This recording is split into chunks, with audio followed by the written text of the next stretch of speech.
বন্ধুরা সবাই মিলে আড্ডা দিচ্ছি এমন সময় পকেটে থাকা ফোনটা বাজতে শুরু করে দিল। এক বালতি রাগ নিয়ে ফোনটা তুলে সব রাগ বদলিয়ে মিষ্টি ভালোবাসাতে পরিণত হলো, কারণ ফোনটা আম্মু করেছে। ফোনটা তুলতে আম্মু বলল, নিলয়, কোথায় তুই? জি আম্মু, আমি তো বন্ধুদের সাথে বাইরে আড্ডা দিচ্ছি। তাড়াতাড়ি তুই তোর নানা বাড়ি আয়। কিন্তু কেন আম্মু? যেটা বলছিস সেটা কর। বলে ফোন কেটে দিলেন। কি বার করা, বন্ধুদের সাথে আড্ডা মাটি করে নানু বাড়ির উদ্দেশ্যে রওনা হলাম, কিন্তু মাথায় একটা জিনিস কিছুতেই ঢুকছে না। কাল রাতে আম্মু আর আব্বু মিলে নানুর বাসায় গেছে, জিজ্ঞাসা করাতেও কিছু বলে নাই, আর এখন হুট করে জরুরি তলব। এসব ভাবতে ভাবতে নানু বাসায় চলে আসলাম। বাসায় গিয়ে আম্মু বলে ডাকাতেই আম্মু রাফির রুম থেকে বেরিয়ে আসলেন। আম্মু, কি হয়েছে? তোমাকে দেখে এত চিন্তিত দেখাচ্ছে কেন? সেটা পরে বলিস, এখন আমার সাথে চল। কোথায় আম্মু? রাফির রুমে। ঠিক আছে চলো। রাফি আমার মামাতো ভাই, অনেক ভালো, আর আমার থেকে 1 বছরের ছোট। কিন্তু রাফি কি করলো? ওর তো পরীক্ষা হচ্ছে। একরাশ চিন্তা নিয়ে রাফির রুমে যেতেই দেখলাম সবাই ওই রুমে বসে আছে, সাথে ডক্টর। আম্মু, রাফির কি হয়েছে? কাল রাত থেকেই ও কেমন যেন করছে। পরে যখন তোর মামা ডক্টরকে ফোন দিয়ে বাসায় আনে, তখন ডক্টর বলে রাফি নাকি এখন মানসিকভাবে অসুস্থ, কিন্তু সকাল থেকে ওর শরীরে এতটাই জ্বর হয়েছে যে ও বিছানা থেকে উঠতে পারছে না। তাহলে ওকে হসপিটালে নাও। সেটার দরকার নাই, কিছু সময় হলেই ঠিক হয়ে যাবে। তাহলে থাক, আমাকে ডাকার কি আছে? রাফি তো আমাদের কথা শোনেই না, তাই তো তোমাকে ডেকে আনা হয়েছে। কিন্তু মামি, ওকে কি বলতে হবে? ওই কথা, ওর পরীক্ষা চলছে, তুই ভুলে গেছিস? একদমই না। তাহলে তাহলে কি ওর পরীক্ষা দেওয়া লাগবে না? সেটা রাফিকেই বল, ওকে অনেকবার বলছি কিন্তু শুনছে না। ঠিক আছে, আমি বলছি। রাফির কাছে গিয়ে, রাফি, ভাইয়া বলো। পরীক্ষা না দিলে হয় না? ভাইয়া তুমিও, একটা বছর আমার নষ্ট হয়ে যাবে। কিন্তু তুই তো অসুস্থ, পরীক্ষা দিবি কিভাবে? ভাইয়া আমি পরীক্ষা দিতে পারবো। চুপ, গাধা, এ অবস্থায় পরীক্ষা দিবে? ঠিক আছে, তোর 1 বছর নষ্ট হবে না। কিভাবে? আমি পরীক্ষা দিব। কথাটা বলার সাথে সাথে সবাই মনে ভয় ভূত দেখছে। সবাই আমার দিকে এমনভাবে তাকিয়ে আছে, মনে হচ্ছে আমি মঙ্গল গ্রহ থেকে আসা এলিয়েন। ওই, কি বলছিস? ভেবে বলছিস তো? হ্যাঁ, তবে আব্বুর সাহায্য লাগবে। কি সাহায্য? পরে সমস্যা হলে সেই দিকে তুমি দেখবে। ঠিক আছে, কিন্তু কোনো কিন্তু না আব্বু, এখন তোমরা সবাই বাইরে যাও। আমার কথা শুনে সবাই বাইরে চলে গেল। আমিও আমার ড্রেস বদলিয়ে রাফির একটা ড্রেস পরে নিলাম। এখন আপনাদের আমার পরিচয় দেই। আমি আবির হাসান নিলয়, বাবা মায়ের একমাত্র সন্তান। আর কিছু বলা যাবে না, সময় নাই। ড্রেস বদলিয়ে রাফির থেকে জেনে নিলাম আজ কি এক্সাম আর কিছু গুরুত্বপূর্ণ টিপস যেটা আমাকে সাহায্য করতে পারে। রাফির টেবিল থেকে বই আর পরীক্ষার সকল কাগজপত্র নিয়ে বাইরে এলাম। নিলয়, কিছু খেয়ে যা। না আম্মু, এসে খাবো। আমি ড্রাইভারকে বলে রেখেছি তোমাকে নিয়ে যাওয়ার জন্য, সাবধানে যাবে। ঠিক আছে আব্বু। গাড়িতে উঠে রাফির কলেজের উদ্দেশ্যে রওনা দিলাম। যেতে যেতে রাফির থেকে শোনা গুরুত্বপূর্ণ প্রশ্নগুলো পড়তে লাগলাম। প্রায় 30 মিনিট পর রাফির কলেজে আসলাম। রাফির কলেজ বললে ভুল হবে, এখানে আমিও পড়াশোনা করতাম। সে যাই হোক, ক্লাসের দিকে যাওয়া যাক, না হলে ছোট ভাইয়েরা দেখে ফেললে সর্বনাশ। দ্রুত ক্লাসে চলে আসলাম। এসে প্রশ্নগুলো পড়তে লাগলাম। হঠাৎ কারো কথা কানে আসাতে ঘুরে দেখতেই আমি অবাক। একটা মেয়ে এত সুন্দর হয় কিভাবে? দেখতে অনেক বাচ্চা বাচ্চা লাগছে, সাথে চোখে একটা চশমা। সবকিছু জাস্ট ওয়াও। মনে মনে রাফিকে হাজার হাজার বার ধন্যবাদ দিচ্ছি। এই যে এতক্ষণ ধরে ডাকছি, শুনতে পাচ্ছেন না? হা করে কি দেখছেন? কিছু না, আপনি এই সিটে কি করেন? পরীক্ষা দেওয়ার জন্য বসে আছি। এখানে তো অন্য এক ছেলে পরীক্ষা দিচ্ছে, আপনি কেন? পরীক্ষা শেষ হওয়ার পরে বলি। না, আমার এখন বলুন। প্লিজ, এখন বিরক্ত করো না। 100 বার করব। এই মেয়ে, বলছি না পরীক্ষার পরে বলবো, এখন চুপচাপ বসে থাকো। কাঁদো কাঁদো মুখ নিয়ে হ্যাঁ সূচক উত্তর দিল। প্লিজ মন খারাপ করো না, আমি আসলে তোমাকে ধমক দিতে চাইনি। তোমার গণিত পরীক্ষার বিষয়ে সর্বোচ্চ পয়েন্ট কত? 85। আমি তোমাকে 95 পাইয়ে দিব যদি তুমি কাউকে কিছু না বলো। আমার কথা শুনে মেয়েটি আমার দিকে অবাক হয়ে তাকিয়ে রইল। আমি সেদিকে খেয়াল না করে প্রশ্নগুলো পড়ে স্যারের টেবিলে বইটা জমা দিয়ে দিলাম। কিছুক্ষণ পর স্যার এসে খাতা দিতে লাগলো। আমার কাছে আসতেই, নিলয় তুই? ভাই প্লিজ এখন কিছু বলো না, পরীক্ষা শেষ হলে সব বলবো। ঠিক আছে। খাতা নিয়ে লিখতে যাব, তখনই দেখি আমার পাশে বসা মেয়েটা আমার দিকে অবাক হয়ে তাকিয়ে আছে। হয়তো জানতে চাই কে আমি, আর কেনই বা স্যারকে ভাই বললাম। কিছু বলবে? না। তাহলে লেখো, আর কিছু না পারলে আমার থেকে শুনে নিবা, ঠিক আছে? হ্যাঁ। পরীক্ষার প্রায় 2 ঘন্টা হয়ে এসেছে, কিন্তু এর মাঝে মেয়েটি একবারও কিছু জিজ্ঞাসা বা শুনে নেই। হয়তো ভালো ছাত্রী। রাফির কিছু বন্ধু আমার দিকে অবাক হয়ে তাকিয়ে আছে, কারণ তারা সবাই আমাকে চেনে। লাস্ট প্রশ্নটা লিখতে যাব, কিন্তু হঠাৎ করে মেয়েটির দিকে চোখ পড়ল।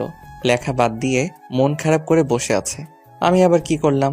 আমি তো কিছু করিনি, তাহলে পরীক্ষায় লেখা বাদ দিয়ে বসে থাকার কারণ কি? কিছু বলতে যাব, তার আগেই কলমের হেড কামড়াতে লাগলো। মেয়েটির এমন অবস্থা দেখে না হেসে পারলাম না। ইন্টার 2য় বর্ষের মেয়ে হয়েও বাচ্চাদের মতো করছে। এতটাই মায়াবী লাগছে, মন চাইছে পরীক্ষা রেখে দিয়ে মেয়েটির দিকে তাকিয়ে থাকি। মেয়েটির মায়াবী রূপ দেখে যখন আমি ভাবনার জগতে চলে গেছি, ঠিক তখন মেয়েটির কথা শুনে ভাবনার জগৎ থেকে বের হলাম। হাসছেন কেন? তেমন কিছুই না, মন চাইলো তাই হাসলাম। কত মার্ক কমপ্লিট করছো? 65। তাহলে বসে আছো কেন? লেখো তাড়াতাড়ি। আর মনে পড়ছে না। আপনি যদি ধমক না দিতেন তাহলে আরো করতে পারতাম। আল্লাহ গো, এই মেয়ে কি বলে? আমার জন্য নাকি সে লিখতে পারছে না। তারপর হুট করে মনে পড়ে গেল মেয়েটিকে বলেছিলাম 95 মার্ক পাইয়ে দিব। এত কিছু না ভেবে মেয়েটির খাতা নিয়ে নিলাম। আরে আপনি আমার খাতা নিচ্ছেন কেন? লিখে দিব তাই। জীবনেও না। আমি আপনাকে আমার খাতা দিব না, দিচ্ছি না। কি হচ্ছে এসব? চুপ করো। সরি স্যার, তুই যদি এখন খাতায় লিখতে না দাও তাহলে আবার ধমক দিব। আমার কথা শুনে মেয়েটি চুপ হয়ে গেল। আমার আর 10 মার্ক আছে, এটা তুমি কমপ্লিট করে দাও। আমি তোমাকে সব বলে দিচ্ছি কেমন ভাবে কি করতে হবে, ঠিক আছে? জি। আমি আর কথা না বাড়িয়ে লেখা শুরু করলাম। লিখতে লিখতে হাত ব্যথা হয়ে গেছে। আর আপনারা ভাবছেন আমি এত লিখছি কিভাবে? সেটার কারণ হলো, এর আগেও এই পরীক্ষা দিছি, সাথে আমি ইন্টার থেকে A+ পেয়েছি। যদিও আমি একটু ফাজিল, কিন্তু পড়াশোনা করি। পরীক্ষা প্রায় শেষ, ওয়ার্নিং বেলটাও পড়ে গেছে। হঠাৎ মেয়েটি আমাকে বলল, আর কত লিখবেন? সময় প্রায় শেষ আমার। খাতা আমাকে দিয়ে দিন। আমি আর কোনো কথা না বলে তাকে খাতা দিয়ে দিলাম, কারণ আমার 30 মার্ক পড়া শেষ। যেটা ওয়াদা দিছিলাম সেটা রেখেছি। হনুমান। কিছু বললে আমাকে? কই না তো। ও ঠিক আছে। পরীক্ষা শেষ, বাইরে এসে ইকবাল ভাইয়ের সাথে কথা বলছি। এমন সময় মেয়েটি আমার সামনে দিয়ে চলে যাচ্ছিল। আমি আর ইকবাল ভাইয়ের সাথে কথা না বলে মেয়েটির পিছু নিলাম। মেয়েটি যে একটু ডেকে কথা বলবো সেটাও হয়ে ওঠেনি, কারণ মেয়েটির নাম এখনো জানি না। এই মেয়ে দাঁড়াও। কাছে গিয়ে, এই যে মিস খানা, এতক্ষণ ধরে ডাকছি, কথা কানে যায় না? আমি আপনার কথা শুনবো কেন? আমি ডাকছি তাই। কে আপনি? তোমার হবু স্বামী। কি? আমার সাথে চলো। না, আপনার সাথে আমি কোথাও যাব না। বলছি না চলো। বললাম তো যাব না। আর একবার না বললে আবার দিব। থাপ্পড় খাওয়ার পরে মেয়েটি গালে হাত দিয়ে মাথা নিচু করে দাঁড়িয়ে আছে। সাথে কিছু ছেলে মেয়ে আমাদের দিকে তাকিয়ে হাসছে, যেটা দেখে আমার খুব বিরক্তি লাগছিল। তাই সবাইকে উদ্দেশ্য করে বললাম, যদি কারো থাপ্পড় খাওয়ার ইচ্ছা না থাকে তাহলে সবাই এখান থেকে চলে যা, না হলে সবাইকে পিটাবো। আমার কথা শুনে সবাই চলে যেতে লাগলো। মেয়েটির দিকে তাকাতেই মনের ভিতরে চিনচিন ব্যথা অনুভব করলাম, কারণ মেয়েটি কান্না করছে। তার থেকেও বড় কথা, মেয়েটির গাল লাল হয়ে গেছে, যা দেখতে খুব খারাপ লাগছিল। মেয়েটি চশমাটা খুলে চোখের জল মুছে দিয়ে বললাম, আমি আসলে মারতে চাইনি। তুমি যদি আমার কথাটি শুনতে তাহলে মারতাম না। এখন চলো। তারপর মেয়েটিকে নিয়ে গাড়িতে উঠালাম। আচ্ছা, তোমার নাম কি? জান্নাতুল মাওয়া, ডাকনাম জান্নাত। বাহ, সুন্দর নাম। তোমার বাসা কোথায়? কলেজের উত্তর পাশে যে একটা ফ্ল্যাট আছে সেটা আমাদের। তোমরা একাই থাকো? না, নিচতলায় ভাড়াটে থাকে। তোমার বাসায় কে কে আছে? আব্বু, আম্মু, ছোট বোন আর আমি।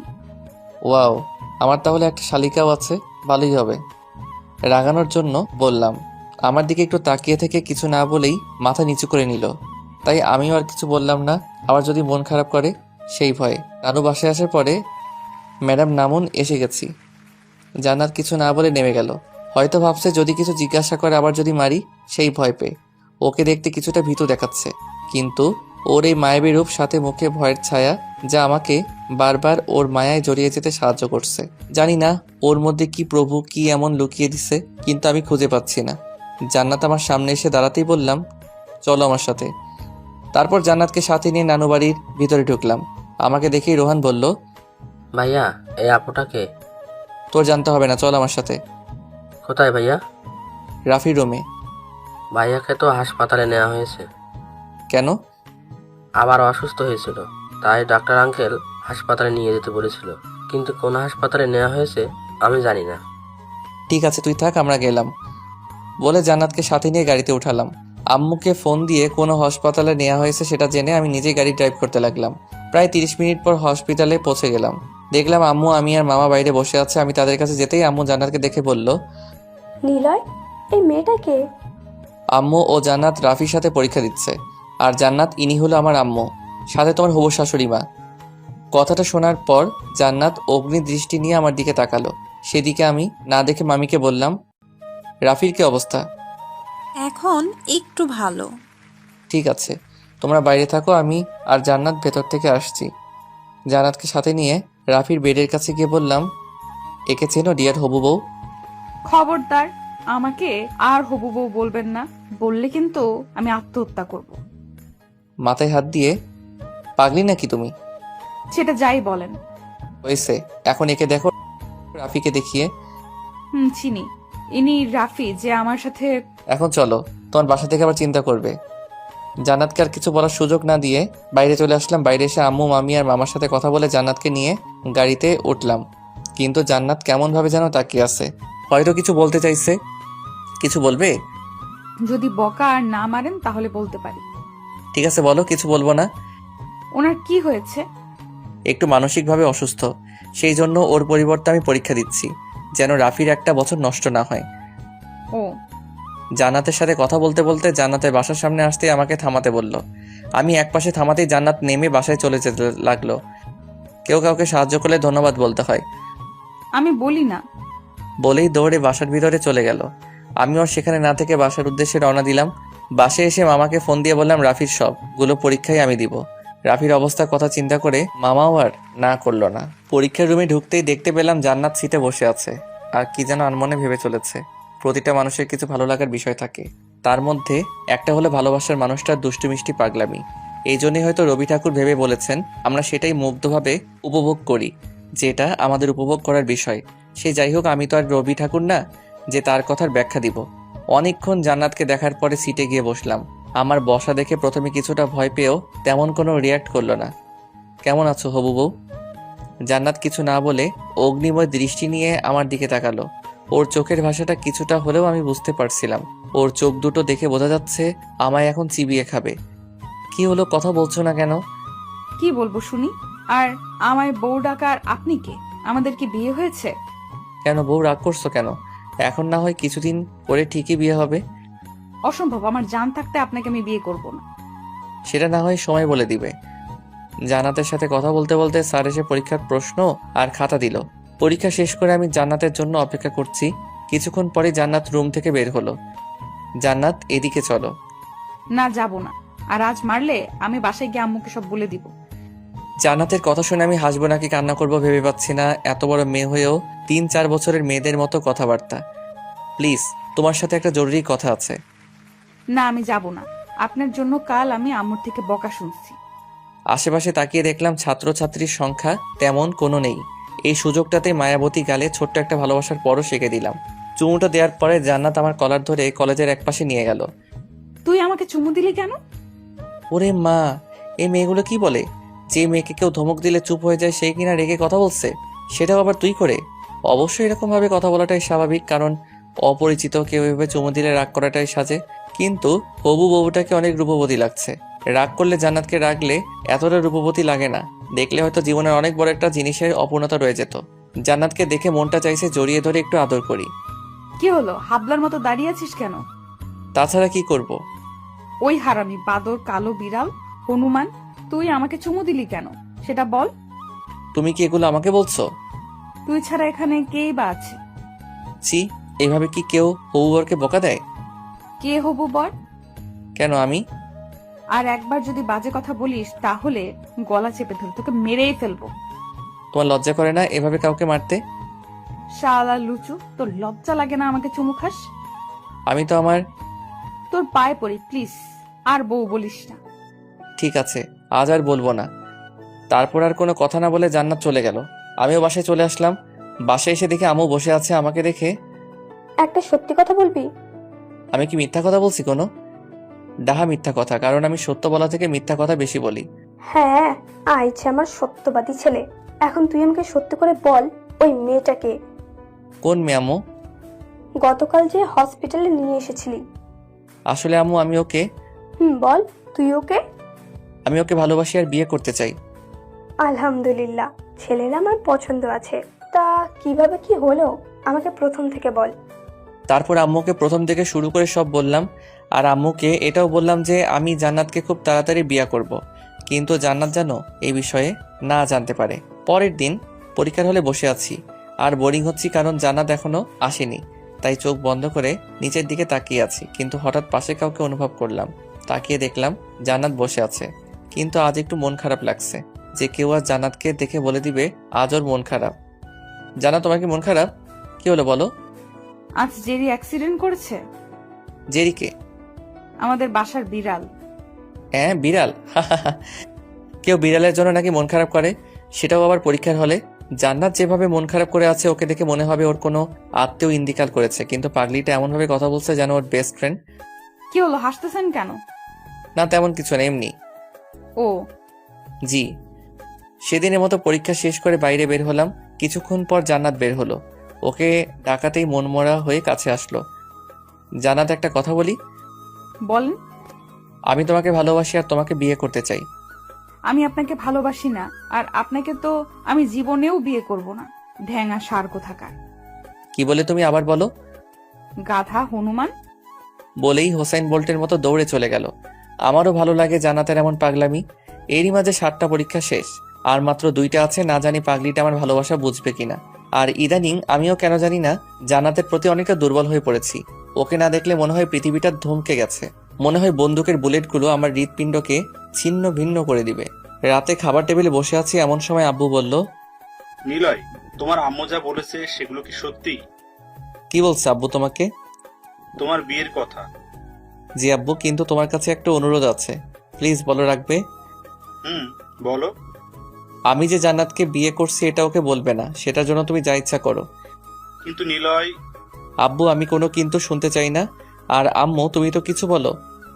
ঠিক আছে, আমি আর তোর আব্বু মিলে জান্নাতের বাবা মায়ের সাথে কথা বলবো।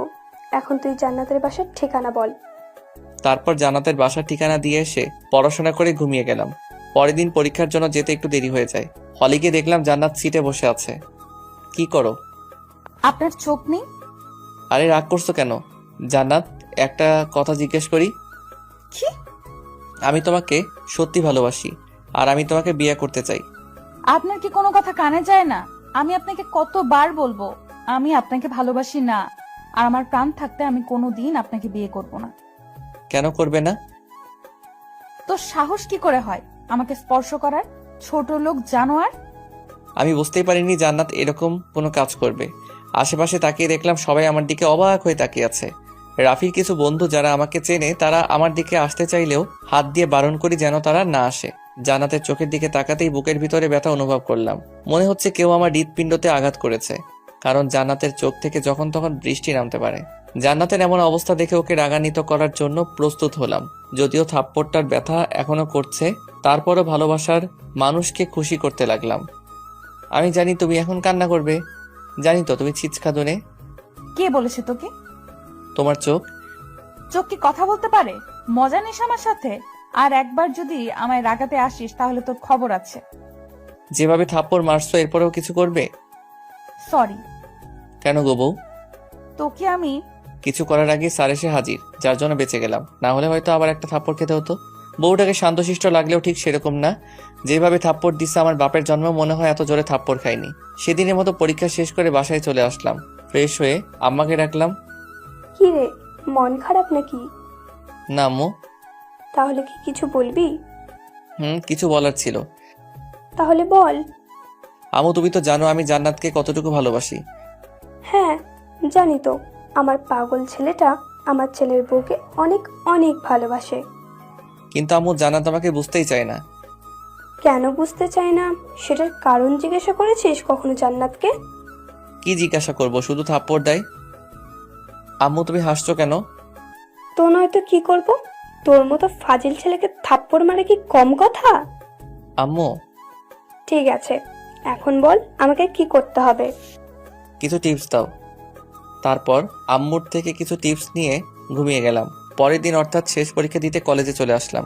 পরীক্ষার হলে ঢুকতে দেখতে পেলাম জান্নাত আজ অনেক হাসি খুশি। মনে মনে সৃষ্টিকর্তাকে হাজারবার ধন্যবাদ দিলাম, কেননা আম্মুর থেকে কিছু টিপস কাজে লাগাতে হবে। জান্নাতের কাছে যেতেই আমাকে অবাক করে দিয়ে জান্নাত বলল, আপনার সাথে আমার কিছু কথা আছে। বলো। না এখন না, পরীক্ষা শেষ হলে বলবো। জান্নাতকে এত হাসি খুশি দেখে আমারও কেন জানি না অনেক ভালো লাগছিল। তাই জান্নাতকে বললাম ঠিক আছে। পরীক্ষা শেষ করে বাইরে দাঁড়িয়ে আছি, এমন সময় জান্নাত এসে আমার সামনে দাঁড়ালো। বলো কি বলবে? অনেকটা আগ্রহ প্রকাশ করে কথাটি জিজ্ঞেস করলাম। আমার বিয়ে ঠিক হয়ে গেছে। কি তুমি আমাকে মিথ্যা বলছো, তাই না? আপনাকে মিথ্যা বলে আমার কি লাভ? বরং আমার তো আরো ভালো লাগছে।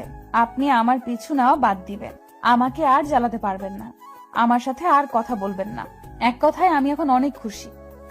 জান্নাতের কথাগুলো কেমন যেন বুকের বাঁ পাশে এসে খুব জোরে জোরে আঘাত করছিল। তাই ওকে কথা থামতে বলে আমি বাসায় চলে আসলাম। জান্নাতের কথা শুনে যতটা খারাপ লাগছিল তার থেকেও দ্বিগুণ রাগ হচ্ছিল আব্বু আম্মুর প্রতি। বাসায় এসে ইচ্ছে মতো সবকিছু ভাঙতে শুরু করে দিলাম। এটা অবশ্য নতুন না, এর আগেও অনেকবার ভেঙেছি। আজ একটু বেশি রাগ হচ্ছিল, কারণ তারা আমার সব কথা রাখে, কিন্তু আজ কেন তারা আমার একটা চাওয়া পূরণ করতে পারলো না। এসব ভাবতে ভাবতে যখনই দেয়ালে থাকা আমার একটা ছবিতে বাড়ি দিছি, অমনি ছবিতে থাকা কাচ এসে হাত কেটে দিল, যার জন্য আর কিছু ভাঙতে পারা বয়ে উঠল না। নিজেকে অনেক দুর্বল লাগছিল। কাটা হাত নিয়ে কখন ঘুমিয়ে গেছি নিজেও জানি না। যখন ঘুম ভাঙলো দেখলাম আব্বু আম্মু আমার পাশে বসে আছে আর হাতে ব্যান্ডেজ করা। যখনই উঠতে যাব তখন আব্বু বলল, কি হয়েছে তোমার? এমন পাগলামো করছো কেন? কি হলো বল, কেন করছিস এমন? আব্বু আমি তোমাদের কাছে কি চেয়েছিলাম? কি চেয়েছো? আর তুমি চেয়েছো আমরা দেইনি, এমন কি জিনিস আছে? জান্নাত। জান্নাতের কি হয়েছে? জান্নাতের বিয়ে ঠিক হয়ে গেছে। কি? তার মানে তুই জান্নাতের বিয়ের কথা শুনে এসব ভাঙচুর শুরু করেছিস? হ্যাঁ, তাছাড়া কি করব? নীলার মা, আমি শিওর তোমার ছেলে পাগল হয়ে গেছে। মানে কি বলতে চাইছো তুমি? ঠিকই তো বলছে, তুই একটা পাগল। আম্মু চুপ। তুই জানিস জান্নাতের কার সাথে বিয়ে ঠিক হয়েছে? না। আরে গাধা, তোর সাথেই জান্নাতের বিয়ে ঠিক হয়েছে, সেটাও সামনের মাসের 3 তারিখে। কিন্তু জান্নাত যে বলল। তুমি নিজেই তো বারণ করছিলা যেন আমরা কেউ জান্নাতকে না জানাই। আব্বু আম্মুর কথা শুনে মন চাইছে এখনই লুঙ্গি পরে ড্যান্স শুরু করি, কিন্তু আব্বু আম্মু পাশে থেকে কিছু করতে পারলাম না। আব্বু আম্মুকে জড়িয়ে ধরে হাজারবার চুমু খেলাম, সাথে কিছু পাম মারলাম। আম্মু আমাকে খাইয়ে দিয়ে চলে গেল। আমিও ভাবতে লাগলাম বিয়ের পর জান্নাতকে কিভাবে জ্বালাতন করা যায়। আমাকে কষ্ট দেয়া তুমি হারে হারে টের পাইবা শোনাবো। দেখতে দেখতে আমাদের বিয়ের দিনটাও কাছে চলে এলো। কাল আমাদের বিয়ে, সাথে জান্নাতকে জ্বালাতন করার প্রথম দিন শুরু হবে। আমাকে কি বলেছিলে আমাকে এই জীবনেও বিয়ে করবে না? এবার বুঝবা শোনা আমি কি করতে পারি। রুমের ভিতরে আনমনে এসব ভেবে চলেছি। পুরো বাসা হইচইতে মেতে আছে। রাফিও এখন অনেক সুস্থ, আর সবার আনন্দ করাটাও স্বাভাবিক। দেশের নামকরা বিজনেসম্যান, এয়ার কোম্পানির এমডি স্যারের ছেলের বিয়ে বলে কথা। রাফি এসে ডাকাতে ওর সাথে ছাদে গেলাম, দেখলাম সব হারামি বন্ধুরা বসে আছে। কিরে শালা, ভাবিকে তো পেয়েই গেলি। কেন, আমার কি পাওয়ার কথা ছিল না? তুই চাওয়ার পরও পাবি না, এমন জিনিস আমার মনে হয় পৃথিবীতে তৈরি হয়নি। তারপর ওদের সাথে অনেকক্ষণ আড্ডা দেওয়ার পরে রুমে এসে ঘুমিয়ে গেলাম। পরের দিন আম্মুর ডাকে ঘুম ভেঙে গেল। ঘুম থেকে উঠে ফ্রেশ হয়ে নিচে গেলাম। আরে নিলয় বাবু যে, কি খবর? আমার তো বিন্দাস, তোর কি খবর? এই তো চলছে। দেশে আসলি কবে? রাতের ফ্লাইটে। তা তোর বউয়ের নাম কি রে? জান্নাতুল মামা। খুব সুন্দর নাম। নীলার সাথে কথা বলে রুমে চলে আসলাম। আর হ্যাঁ, আপনাদের তো বলাই হয়নি নীলাকে। নীলা হলো আমার আম্মুর বোনের বড় মেয়ে, মানে আমার খালাতো বোন। নীলা আর ওর পরিবার কানাডা থাকে। ওর ছোট বোনের নাম রোজি। থাক, আর জানতে হবে না। গোসল করার পর সবাই মিলে আমাকে সাহায্য করছে, কোনটা পরবো কোনটা পরবো না। সবাই মিলে আমাকে রেডি করার পরে রোজি বলল, ভাইয়া তোমাকে কিন্তু হেব্বি লাগছে। তাই নাকি? তোর ভাবিকে আমাকে দেখে ক্রাশ খাইবো? কি বলিস? আমার এত সুন্দর হ্যান্ডসাম ভাইকে দেখে ক্রাশ খাবে না? সেটা কি হয়? থাক, আর পাম দিতে হবে না। না সত্যি ভাইয়া, তোমাকে একদম নায়কের মতো লাগছে। মন চাইছে একটা সেলফি তুলি। সব নিয়মকানুন মেনে কনের অর্থাৎ আমার শ্বশুরবাড়ির উদ্দেশ্যে রওনা দিলাম। যথাসময় জান্নাতের বাসায় এসে পৌঁছালাম। আমাদের গাড়ি আসা দেখে বাচ্চা ছেলে মেয়েরা হইচই করতে লাগলো। তারপর কিছু মানুষ আমাদের গাড়ি থেকে নামিয়ে বাসার ভিতরে নিয়ে গেল। কেন জানি না আমার মনটা অনেক ক্লান্ত হয়ে গেল। সবাই হয়তো বিয়ের দিনে অনেক হ্যাপি থাকে, আমিও ছিলাম, কিন্তু কেন জানি এখন ভালো লাগছে না। জয় দোস্ত, আমার কেমন জানি লাগছে। মানে কেমন লাগছে? ভালো লাগছে না। শালা বুঝতে পারছি, এখন ভাবির সাথে কথা বলবি তাই তো? আরে তেমন কিছু না। থাক, আর বলা লাগবে না, আমি দেখছি কি করা যায়। তারপর জয় আর মেহেদি চলে গেল। 5 মিনিট পরে আমাকে ওরা দুজন মিলে একটা রুমের ভিতরে দিয়ে গেল আর বলল, আমরা বাইরে অপেক্ষা করছি, কথা বলে আয়। আমি আর কিছু না বলেই রুমের ভিতরে গেলাম। দেখলাম জান্নাত বসে আছে। এখন আর কেন জানি না খারাপ লাগছে না। হয়তো জান্নাতকে দেখার জন্য এই মনটা ব্যাকুল হয়েছিল। কত সুন্দর চুপচাপ বসে আছে, হয়তো আমাকে এখনো দেখেনি। দেখলে এতক্ষণ মনে হয় থাপ্পড় খেতে হতো। সো মিসেস নিলয় কেমন আছেন? কথাটি বলার সাথে সাথে জান্নাত আমার দিকে তাকালো। ওর তাকানোর মাঝে অনেকটা খুব বিদ্যমান ছিল। হয়তো ভাবছে আমি এখানে কেন। আপনি এখানে? তাহলে কে থাকবে? মানে? মানে তোমার আর আমার বিয়েই তো হচ্ছে। কি আজে বাজে কথা বলছেন? বেরিয়ে যান রুম থেকে। কেন বিশ্বাস হচ্ছে না? বিশ্বাস না হলে তুমি তোমার আম্মুকে এখন জিজ্ঞাসা করো। কিছুক্ষণ চুপ থাকার পর জান্নাত কান্না করতে লাগলো। এক পর্যায়ে রুম থেকে কান্না করতে করতে বেরিয়ে আসতে চাইলো, কিন্তু সেটাতে আর সফল হয়ে ওঠা হলো না। কোথায় যাচ্ছ? আমি এই বিয়ে করব না। তোর মতো চিটার লম্পটকে আমি জীবনেও বিয়ে করব না। তাহলে এখন কি করবে শুনি?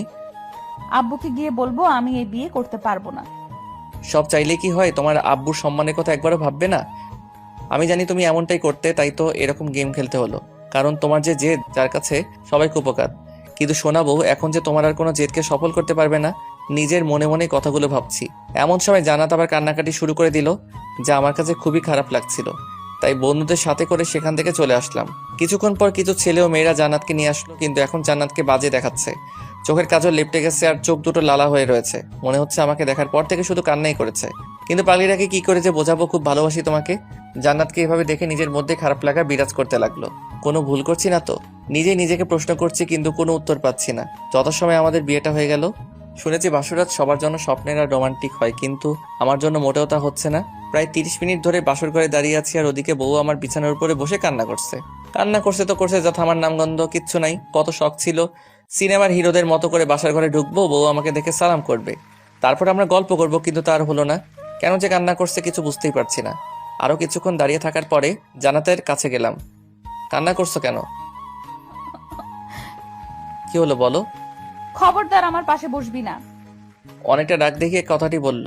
জান্নাতের এখন চেহারা দেখে ভয় পাবার মতো। জান্নাত আমার দিকে যেভাবে তাকিয়ে আছে তা দেখে আমার 1 নাম্বার পেয়ে যাওয়ার অবস্থা।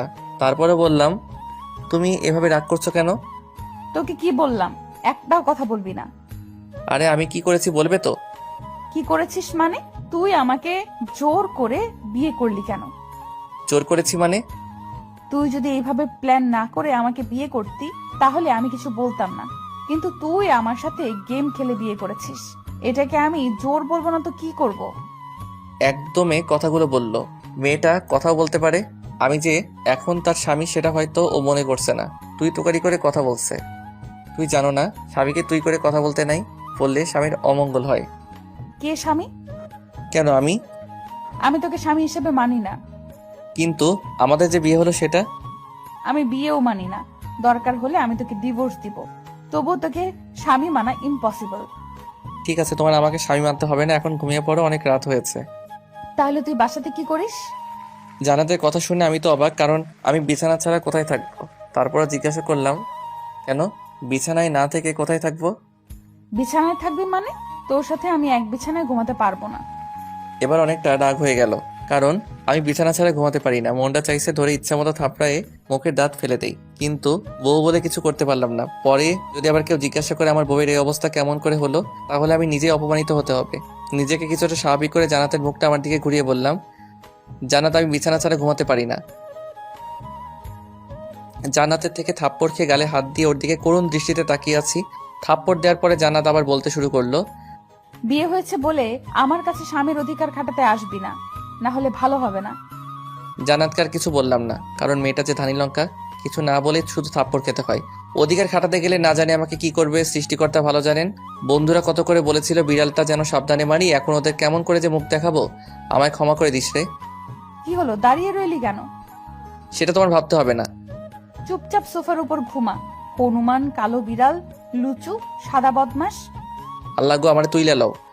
ওই চুপ, যা ঘুমা তাড়াতাড়ি। আর কিছু বললাম না। মানে বলার সাহস নাই। যদি আমার মতো নাদান পলের আবার মারে।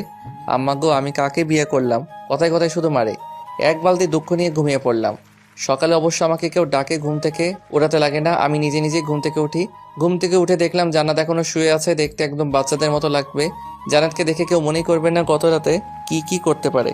ওকে এখন অনেক নিষ্পাপ লাগছিল। ঘুম থেকে ওঠার জন্য ডাক দিব ভাবছি, কিন্তু গত রাতে থাপ্পড় আর বকার জন্য ডাকার সাহসিকতা খুঁজে পাচ্ছি না। যদি আবার মারে, তার থেকে বরং এই নিষ্পাপ মুখখানা উপভোগ করি। জান্নাতকে দেখতে দেখতে খেয়ালই করিনি জান্নাত ঘুম থেকে উঠে পড়েছে। ওই হনুমান, কখন থেকে ডাকছি, কানে যায় না? হ্যাঁ, কিছু বললে? তুই আমার রুমে কি করিস? তোমার রুম মানে?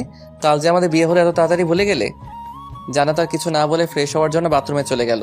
কিছুক্ষণ পর ফ্রেশ হয়ে রুমের ভিতরে এলো। নীল রঙের শাড়িতে জান্নাতকে অপরূপ লাগছিল, তার সাথে খোলা চুলগুলো এখনো ভেজাই রয়েছে, যা দেখতে জান্নাতকে নীল পরিদের মতো লাগছে। আয়নার সামনে দাঁড়িয়ে শাড়ি আর চুল ঠিক করতে যখন জান্নাত ব্যস্ত, তখন আমার মনে অন্য চিন্তাভাবনা ঘুরপাক শুরু করে দিছে। মন চাইছে পেছন থেকে জড়িয়ে ধরি। যখনই জান্নাতের কাছে যাওয়ার জন্য পা বাড়ালাম, ঠিক তখনই গত রাতে থাপ্পড়ের কথা মনে পড়ে গালে হাত দিয়ে ফ্রেশ হওয়ার জন্য চলে গেলাম। ফ্রেশ হয়ে রুমে আসতেই অবাক, কারণ বিছানার উপরে আমার ড্রেস রাখা হয়েছে, তার পাশে জান্নাত বসে আছে। মনে মনে ভাবছি হয়তো জান্নাত আমাকে ভালোবাসে, ড্রেসগুলো আলমারি থেকে বের করে রেখেছে যেন এগুলো আমি পরি। ধন্যবাদ সোনাবাবু ড্রেসগুলো বের করে রাখার জন্য। বয়ে গেছে আপনার ড্রেস বের করা। তাহলে আপনার মা এসে আমাকে বলল এগুলো বিছানার উপর রেখে দিতে, তাই রাখছি। এখন চলুন, নিচে আমাদের জন্য অপেক্ষা করছে। জান্নাতের কথা শুনে এখন কেন জানি না অনেক খারাপ লাগে। কি করেছি আমি? শুধু ভালোই তো বেসেছি, আর সেই ভালোবাসাটা নিজে করে পাওয়ার জন্য এক ধরনের জোর করে বিয়ে করেছি। কিন্তু আমি তো ওকে অনেক বেশি ভালোবাসি, কেন বুঝতে চাই না। নিজের মনকে শান্ত করে উত্তর দিলাম, তুমি যাও, আমি আসছি। দুজনকে একসাথে যেতে বলেছে। ঠিক আছে, তুমি একটু অপেক্ষা করো, আমি রেডি হয়ে নিচ্ছি। তারপর ড্রেসটা পরে নিচে চলে এলাম। সবার সাথে কিছুক্ষণ কথোপকথন করে নাস্তা করে রুমে চলে এলাম। কিছুক্ষণ পরে জান্নাত এসে বলল, বিকেলে আমাদের নিতে আসবে। তো আপনি কি যাবেন? হ্যাঁ যাব। হনুমান কোথাকার, কোনো কিছুতেই না বলে না। কি বললে? কিছু না। বউটাও হয়েছে, কখনো তুই আবার কখনো আপনি, না জানি মাথার কোন তার কাটা। শান্তশিষ্ট থাকা তো অনেক কিউট লাগলেও একদমই কিউট না, পেতনি একটা। সর্বদা শুধু বকার মার খেতে হয়। বিকেলে জান্নাতের বাসা থেকে কিছু মানুষ এসে আমাকে আর জান্নাতকে সাথে করে নিয়ে গেল। জান্নাতের বাসার সবাই মিশুক হলেও আমি তাদের মতো না, কেমন যেন সবার সাথে কথা বলতে আমার লজ্জা লাগে। এরই মাঝে জিতু, জান্নাতের ছোট বোন, বয়স আনুমানিক 7 বা 8 হবে, আমার কাছে এসে বলল, দুলাভাই, আপনার কি মন খারাপ? কই না তো। আপনি কারোর সাথে কথা বলছেন না, তাই জিজ্ঞাসা করলাম। না জিতু, আমি আসলে তোমাদের সবার মতো মিশুক না, তাই এখানে বসে আছি। ও, এখন চলেন, রাতের খাবার খাওয়ার জন্য আপনাকে ডাকছেন, সবাই অপেক্ষা করছে। ঠিক আছে চলো। তারপর জিতুর সাথে নিচে গিয়ে রাতের খাবার খেয়ে রুমে চলে আসলাম। আর এখানে শুরু হলো আরেক সমস্যা, কারণ জান্নাতের রুমে কোনো সোফা নেই। কি আর করা, ফ্লোরে ঘুমাতে হবে, কারণ থাপ্পড় খাবার থেকে ফ্লোরে ঘুমানো শতগুণ ভালো। ফ্লোরে বিছানা পারছি, এমন সময় জান্নাত এলো। কি হলো, কি করছেন? বিছানা পারছি। কেন? ঘুমাবো তাই। তোমার রুমে তো আর সোফা নেই যে সোফাতে ঘুমাবো, আর থাপ্পড় খাওয়ার ইচ্ছা নেই, তাই এখানে বিছানা করছি। Good boy. তারপর আর কোনো কথা না বলে ঘুমিয়ে গেলাম। সকালে ঘুম থেকে উঠতেই কণ্ঠটা কেমন যেন গম্ভীর লাগছে, মনটা খারাপ করে বসে আছি। এমন সময় জান্নাত রুমে এলো। কি হলো, বসে আছেন কেন? যান, ফ্রেশ হয়ে নিচে আসুন, সবাই অপেক্ষা করছে। জান্নাতকে কোনো কথা না বলে বাথরুমে ফ্রেশ হতে চলে গেলাম। অন্যদিকে জান্নাতের কথা, কি ব্যাপার, নিলয় আমাকে কিছু বললো না কেন? আমি কি ওর সাথে খারাপ ব্যবহার করছি? কিন্তু এখন তো কিছুই করিনি, তাহলে কিছু বললো না কেন? পরক্ষণে জান্নাতের মনে পড়ল গত 2 দিন যাবৎ আমার সাথে কেমন ব্যবহার করছে। কিন্তু নিলয় তো আমাকে কিছুই বলে না, বরং সে নিজেই আমাকে রাগানোর জন্য কথা বলে, যেন আমি খুশি হয়ে থাকি। কিন্তু আমি ওর সাথে যা করছি সেটা কি ঠিক করছি? না না, এটা কখনো ঠিক হতে পারে না। আমি কিছুদিন পরেই নিলয়ের থেকে মাফ চেয়ে কাছে টেনে নেব, কিন্তু এত সহজে আমাকে হার মানা চলবে না। রুমের মধ্যে জান্নাত আনমনে একা একা কথা বলছে। জান্নাতকে দাঁড়িয়ে থাকতে দেখে জিজ্ঞাসা করলাম, তুমি দাঁড়িয়ে আছো কেন? আপনার কণ্ঠটা এমন লাগছে কেন? না তেমন কিছু না। আপনি বলবেন না নাকি থাপ্পড় দিব? এত মারতে চাও কেন? শুধু শুধু মারে, এবার মারলে আমি কিন্তু কান্না করব। যেটা বলছি সেটা বলেন, এত কথা বলেন কেন? কিছুক্ষণ চুপ থাকার পরে বললাম, আসলে গত রাতে ফ্লোরে ঘুমানোর জন্য মনে হচ্ছে একটু ঠান্ডা লাগছে, তবে সেরে যাবে। সেরে যাবে মানে?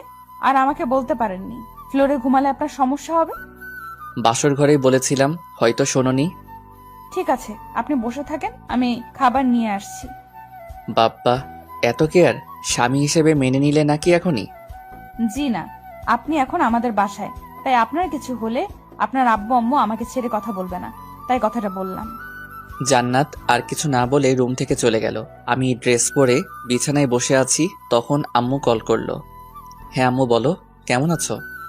আমি ভালো আছি, কিন্তু তোর গলা কেমন যেন শোনাচ্ছে। এই হলো মা জাতি, ছেলের কিছু হলেই জেনে যাবে। সৃষ্টিকর্তা মনে হয় সকল মাকে সন্তানদের মনের কথা আর অবস্থা বোঝবার ক্ষমতা দিয়ে দিয়েছেন। এমন মা জাতিকে জানাই হাজার হাজার সালাম। কি হলো, কথা বলছিস না কেন? হ্যাঁ আম্মু, বলো। তোর কোনটা এমন শোনাচ্ছে কেন? আসলে আম্মু নতুন বাসা তো, তাই হয়তো ঠান্ডা লাগছে। তুমি চিন্তা করো না, ঠিক হয়ে যাবে। ঠিক আছে, ওষুধ খেয়ে নিস। আম্মু। এখন রাখছি, পরে কথা হবে। ঠিক আছে আম্মু। আম্মুর সাথে কথা বলে ফোনটা বিছানাতে রাখতে না রাখতেই জান্নাত প্রশ্ন করলো, কে ফোন করেছিল? আরে তুমি কখন এলে? আমি যেটা প্রশ্ন করেছি সেটা আগে বলেন। গার্লফ্রেন্ড ফোন করেছিল। আম্মু বলছিলেন কাকে? হনুমান? জানার পরেও জিজ্ঞেস করো কেন? হইছে, আর বলতে হবে না। এখন খাবারটা খেয়ে ওষুধটা খেয়ে নিন। আর হ্যাঁ, বিকেলে আমরা ঘুরতে বেরোবো। ঠিক আছে। তারপর খাবার খাওয়ার পরে ওষুধটা খেয়ে নিলাম। ভালো না লাগার জন্য আবার ঘুমিয়ে গেলাম। ঘুম থেকে উঠে ফ্রেশ হয়ে ঘুরতে বের হলাম। আমি, জান্নাত আর আমার একমাত্র শালিকা জিতু। জান্নাতের থেকে জিতু হাজার গুণে ভালো। শালার বউটা কথায় কথায় ঝাড়ি আর বকা দেয়, আর শালিকা কত সুন্দর করে কথা বলে। যদি জান্নাতের জায়গায় জিতু থাকতো কত ভালোই না লাগতো। মনে মনে বকা দিচ্ছেন? মানে কাকে বকা দিব? তাহলে চুপচাপ আছেন কেন? কোথায় চুপচাপ আছে? দুলাভাই তো আমার সাথে কথা বলছে, বরং তুমি নিজেই তো আমাদের সাথে কথা বলছো না। জিতু, তুই থাপ্পড় চিনস? জিতু তো ঠিকই বলছে, আর এসব বাদ দাও। তারপর আরো কিছুক্ষণ ঘোরাঘুরির পরে বাসায়, মানে শ্বশুর বাসায় চলে এলাম। রাতের খাওয়া দাওয়া শেষ করে ঘুমানোর জন্য ফ্লোরে বিছানায় পারছি। এমন সময় জান্নাত রুমে এলো। কি করছেন? এই তো বিছানা পারছি। আমার তো বিছানায় ঘুমানোর কপাল নেই। ঢং দেখলে আর বাঁচি না। বিছানা পাততে হবে না, আপনি এখন থেকে বিছানাতেই ঘুমাবেন। আর তুমি কোথায় ঘুমাবে? আপনার সাথেই। জান্নাতের কথা শুনে মনে হচ্ছে আমি কিছুক্ষণের জন্য মঙ্গল গ্রহে চলে এসেছি। মনটা চাইতেছে এমনি লুঙ্গি ড্যান্স দেই। এত খুশি হওয়ার প্রয়োজন নেই, মাঝখানে কোলবালিশ থাকবে। আর ভুলেও যদি আমার কাছে আসেন তাহলে আপনার খবর আছে, মনে থাকে যেন। আরে কি যে বলো, আমি কি তোমাকে বিরক্তি করতে পারি? দেখো তুমি নিজেই আমাকে ডিস্টার্ব করবে। হয়েছে, আর কথা না বলে ঘুমান। জান্নাতের সাথে আর কোনো কথা না বলে ঘুমিয়ে পড়লাম। সকালে যখন ঘুম ভাঙলো অনুভব করলাম আমার বুকের উপর কিছু একটা আছে। চোখ খুলতেই আমার চোখ কপালে ওঠার মতো অবস্থা। জান্নাতের মাথা, সেটাও আবার আমার বুকের উপর। এ যেন রবার্ট ব্রুসের মতো। আনন্দ লাগছে, মনে হচ্ছে আমি অনেক বড় কিছু জয় করে নিয়েছি। যখন আমি জান্নাতকে দেখতে ব্যস্ত, ঠিক তখনই বারবার জান্নাতের কিছু চুল এসে তার মুখে আশ্রে পড়ছে, যা আমার কাছে অনেক বিরক্তিকর লাগছিল। তাই চুলগুলো সরিয়ে জান্নাতকে দেখতে লাগলাম। এভাবে কিছুক্ষণ থাকার পর জান্নাতের ঘুম ভেঙে যায়। বিষয়টা লক্ষ্য করে বললাম, গুড মর্নিং সোনা বউ। Good morning. জান্নাতের এখনো হয়তো পুরোপুরি ঘুম ভাঙেনি। ঘুম ভাঙলে হয়তো আমার 14 গোষ্ঠী উদ্ধার করে ফেলতো। কথাগুলো মনে মনে ভাবছি, অমনি শুরু হলো, আপনার বুকের উপর আমার মাথা কেন? সেটা তো তুমি ভালো জানো। আমি তো আমার লিমিটের মধ্যেই আছি। বুঝতে পারছি, আপনি ইচ্ছা করেই আমার মাথাকে আপনার বুকের উপরে রেখেছেন। দেখো জান্নাত, তুমি যেটা ভাবছো সেটা কিন্তু না। কি ভাবছি আমি? হ্যাঁ, যা বোঝার তা আমি বুঝে গেছি। চুপ, একদম চুপ। অনেক হয়েছে আর না। কি ভাবো নিজেকে? তোমাকে আমি ভালোবাসি, সেটা আর কিভাবে বোঝাবো? হ্যাঁ, মানছি আমি তোমাকে বাধ্য করছি আমাকে বিয়ে করতে, কিন্তু আমি তো কোনো অন্যায় করিনি।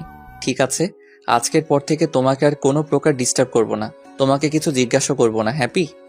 কথাগুলো অনেক কষ্ট করে বললাম, কিন্তু আমারই বা কি বা করার আছে? কিছু না জেনে খারাপ বলার কোনো মানে আছে? জান্নাতের দিকে লক্ষ্য করলাম, দেখলাম মেয়েটা কান্না করছে। ওর চোখের জল কেন জানি না আমার খারাপ লাগার মধ্যে একটা।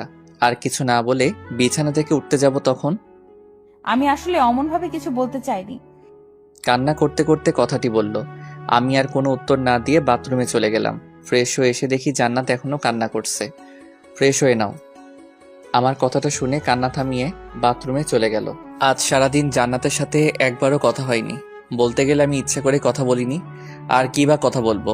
প্রতিটা কথাতেই অপমান ছাড়া আর কি বা পাই। জান্নাত কেন যে বুঝতে চায় না আমি ওকে কতটুকু ভালোবাসি। মন খারাপ, তাই জয়কে ফোন দিয়ে বললাম, দোস্ত মন খারাপ?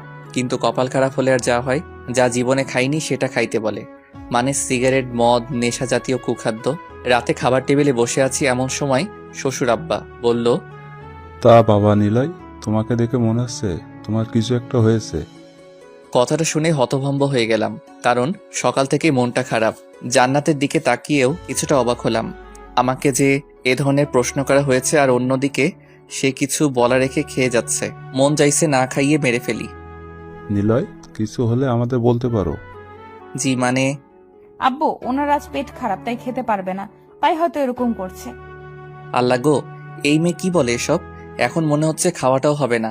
তুই আগে বাসায় চল, তারপরে তোকে দেখাচ্ছি। আরে তাই বললে হয় নাকি, কিছু তো একটা খাও।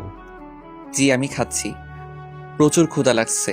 দুপুরেও সেরকম কিছু খাইনি, তাই কিছু বলার আগে খেয়ে নেয়াই ভালো, অন্তত পক্ষে ক্ষুধা তো কমবে।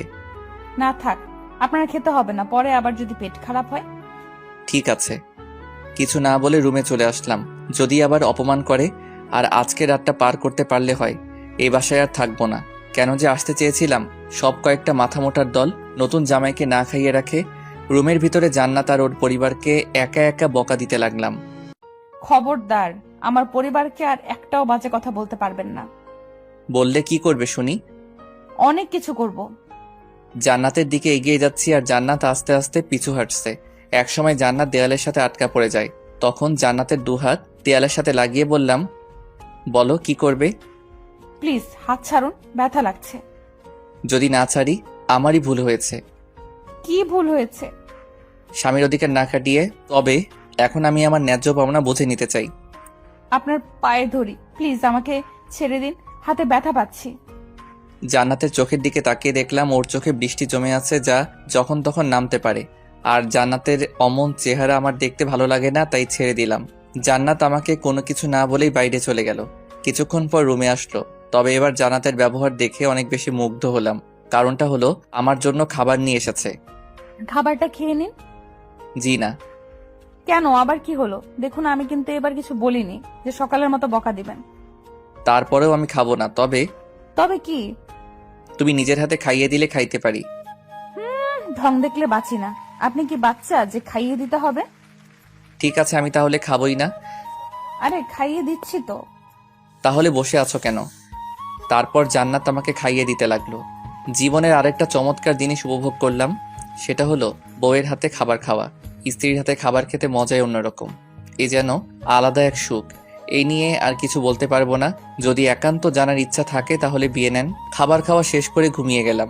পরের দিন বিকেলে আমাকে আর জান্নাতকে বাসায় নিয়ে গেল। এতক্ষণে হাঁপ ছেড়ে বাঁচলাম। না জানি আবার কি বলে সবার সামনে অপমান করত। বাসায় এসে জান্নাত আব্বু আম্মুকে সালাম করলো। আম্মু আব্বু, আপনাদের কিছু বলার ছিল। হ্যাঁ মা, বলো। আসলে আম্মু, নিলয় মানে আপনাদের ছেলে আমাকে ভালোই বাসে না। ওই কি বলে এগুলো? তুমি চুপ করো। বোমা, তুমি বলো। গত 2 দিন এনে আমাকে একবারও নিজের ইচ্ছায় কোনো জায়গায় ঘুরতে নিয়ে যায়নি। ঠিক আছে মা, এখন আমি ওকে বলে দিব যেন তোমাকে নিয়ে ঘুরতে যায়। আরো কিছু কথা বলে রুমে চলে এলাম। এভাবে দেখতে দেখতে 2টা মাস কেটে গেল।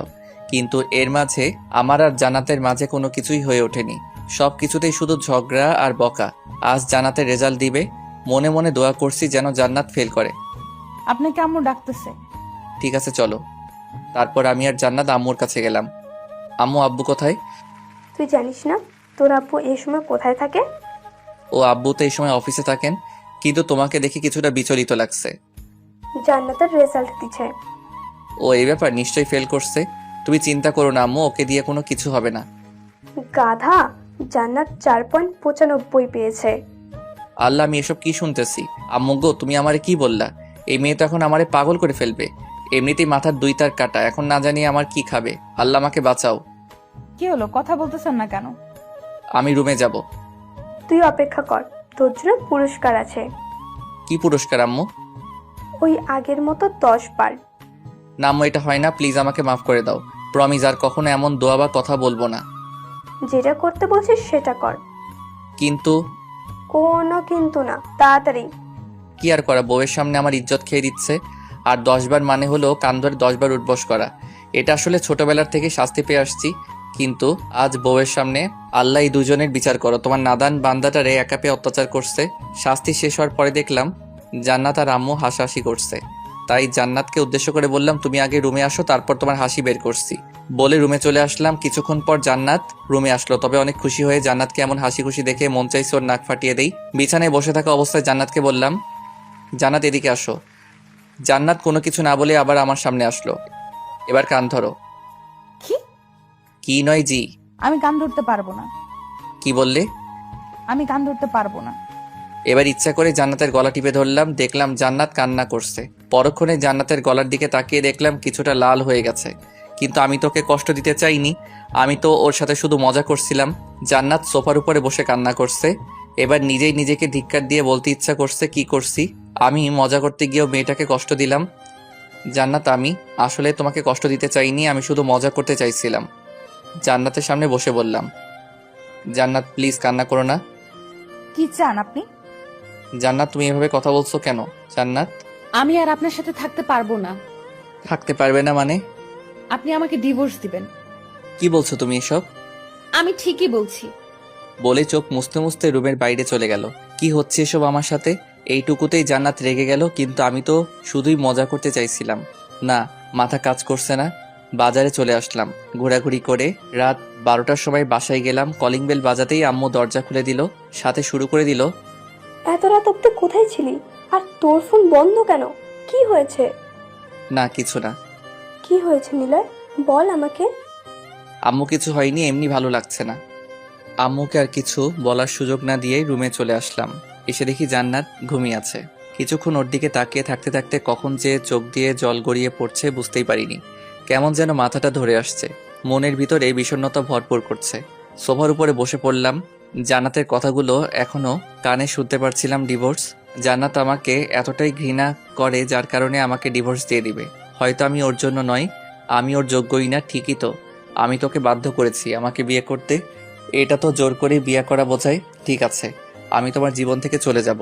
শুধু তোমার একার জীবন থেকে নয়, সবাইকে ছেড়ে চলে যাব অচিন দেশে, যেখান থেকে চাইলেও কেউ ফিরে আসতে পারবে না।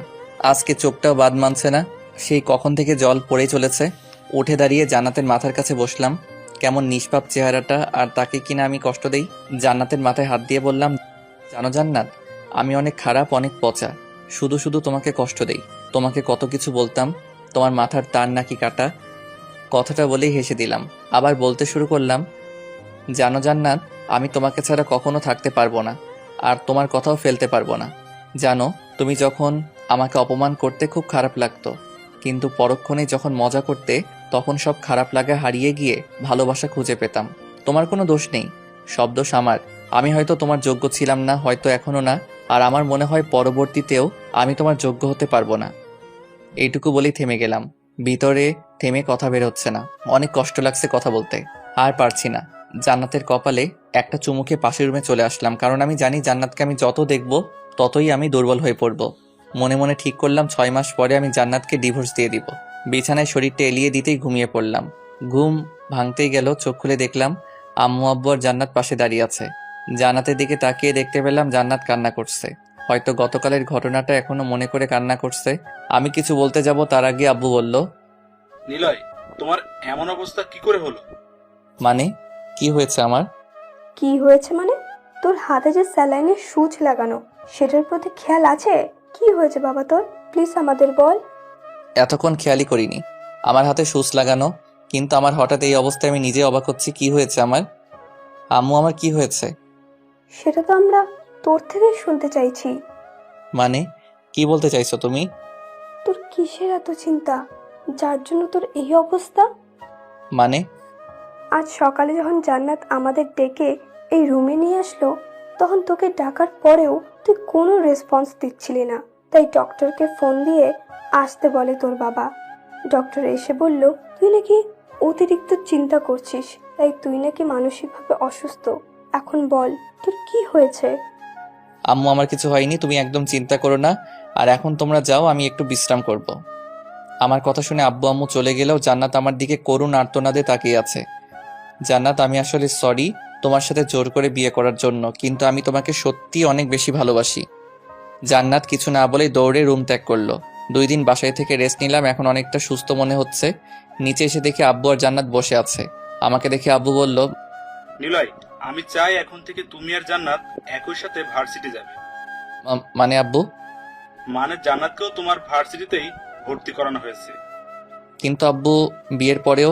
বিয়ে হয়েছে তো কি, তোকে যেটা বলা হয়েছে সেটা করবি, ব্যাস। আমি আর কিছু বললাম না।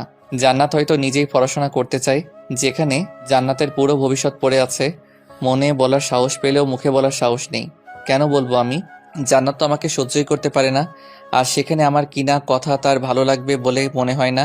আব্বু আমার সাথে কথা বলে রুমে চলে আসলাম। পরের দিন ভার্সিটি যাওয়ার জন্য রেডি হচ্ছি, এমন সময় জান্নাত হাতে একটা চিরকুট নিয়ে আমার সামনে এসে দাঁড়ালো। কিছু বলবে? জান্নাত কিছু না বলে হাতে থাকা চিরকুটটা দিয়ে বাথরুমে চলে গেল। জান্নাতের ব্যবহার দেখে অনেক অবাক হলাম। কিছু না ভেবে চিরকুটটি পড়ার জন্য খুলে ফেললাম। লেখা ছিল, একটু অপেক্ষা করুন, আমি রেডি হয়ে নিচ্ছি, তারপর একসাথে যাব। কথাগুলো পড়ে হতাশ হয়ে পড়লাম। আমাকে তুমি এতটাই ঘৃণা করো যার জন্য সামান্য কথাটা অবধি বলতে পারলে না? চিরকুটটা হাতে নিয়ে এসব ভাবছি, এমন সময় জান্নাত এলো। ওকে সাথে করে নিচে গেলাম। আব্বু আম্মুর সাথে কথা বলে ভার্সিটির উদ্দেশ্যে রওনা হলাম। বাসা থেকে ভার্সিটির দূরত্ব কম হওয়ায় তাড়াতাড়ি চলে এলাম। তারপর জান্নাতকে তার রুমটা দেখিয়ে বন্ধুদের কাছে এলাম। সবাই মিলে আড্ডা দিচ্ছি, এমন সময় দেখলাম জান্নাত আমাদের দিকে আসছে। একটু শুনবেন? হ্যাঁ বলো। ওই যে দেখছেন কিছু ছেলে দাঁড়িয়ে আছে, কেন, কি হয়েছে? আমাকে দেখে অনেক বাজে বাজে মন্তব্য করছে। জান্নাতের কথা শুনে মাথায় আগুন জ্বলে গেল। সাকিবের হাতে থাকা স্ট্যাম্প নিয়ে দৌড়ে ছেলেগুলোর কাছে এলাম। ওদের সবাইকে উদ্দেশ্য করে বললাম, ওই মেয়েটাকে কে কি বলেছে? সব ছেলে চুপ হয়ে গেল, কারণ তারা সবাই আমাকে চেনে। আমাকে বললে ভুল হবে, আমার রাগকে চেনে। কিন্তু পাশে থাকা একটা ছেলে বলল, আমি বলেছি, আর মেয়েটা যে হট দেখতে। আর কিছু বলার আগে স্ট্যাম্প দিয়ে এলোপাতাড়ি মার শুরু করলাম।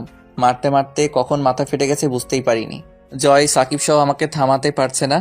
আমার উদ্দেশ্য একটাই, একেবারে মেরে ফেলবো। এমন সময় কে যেন আমার হাতের স্ট্যাম্প ধরে ফেললো। চেহারা না দেখে দিলাম একটা কষে থাপ্পড়। থাপ্পড়টা দেওয়ার পরে যেন আমার শরীর থেকে জান বের হয়ে যাওয়ার অবস্থা, কারণ সেখানে আর কেউ না, জান্নাত ছিল। থাপ্পড় এতটাই জোরে দিছি যার জন্য জান্নাত সেন্সলেস হয়ে গেছে। আশেপাশে তাকিয়ে দেখলাম ভিড় জমে গেছে। জয়, সাকিব, রাহুলকে বললাম, তোরা এই জানোয়ারটাকে দেখ, আমি জান্নাতকে নিয়ে হসপিটালে যাচ্ছি। জান্নাতকে জরুরি বিভাগ থেকে ট্রিটমেন্ট করে নিয়ে বাসায় এলাম। এরই মাঝে 2 দিন আর স্কুলে যাইনি। আজ সকালে রাহুল ফোন দিয়ে ভার্সিটি আসতে বলল, আর আমারও বাসায় থাকতে ভালো লাগছিল না, তাই ভার্সিটি যাওয়ার জন্য রেডি হচ্ছিলাম। এমন সময় জান্নাত এলো। কিছু বলবে? বলো, কি বলবে? আবার মারবেন না তো? আরে তোমাকে মারতে যাব কেন বলো? আমিও ভার্সিটি যাব। কিছুক্ষণ চুপ থাকার পর জান্নাতকে রেডি হতে বললাম। নিচে বসে আম্মুর সাথে কথা বলছি, তখন জান্নাত রেডি হয়ে নিচে এলো। তারপর আম্মুকে বলে আমি আর জান্নাত বের হলাম। একটা কথা বলি? বলো। চলো না, রিক্সা করে যাই। তোমার দরকার হলে যাও, আমি যেতে পারবো না। কেন পারবেন না? যেতে পারবো না, ব্যাস। এত কথা বলো কেন? জান্নাত আর কিছু বললো না। তারপর গাড়ি নিয়ে ভার্সিটি এলাম। ভার্সিটি আসতেই বন্ধুরা এলো। নিলয়, তোকে প্রিন্সিপাল স্যার ডাকছে। কেন? সেটা বলিনি। ঠিক আছে, তোরা থাক, আমি আসছি। আরে না, সাথে ভাবিকেও নিয়ে যেতে বলেছে। ঠিক আছে, তাহলে তোরাও চল। তারপর প্রিন্সিপাল স্যারের রুমে ঢুকতে ঢুকতে পেলাম ওই ছেলেটাকে দেখেই মাথায় আগুন জ্বলে উঠল। মন চাইছে কুপিয়ে হত্যা করি। নিলয়, এদিকে আসো। জি স্যার, বলুন, কি বলবেন? তারপর স্যার সেদিনের ঘটনা বলল। সবকিছু শুনে আমি জান্নাতের দিকে তাকালাম।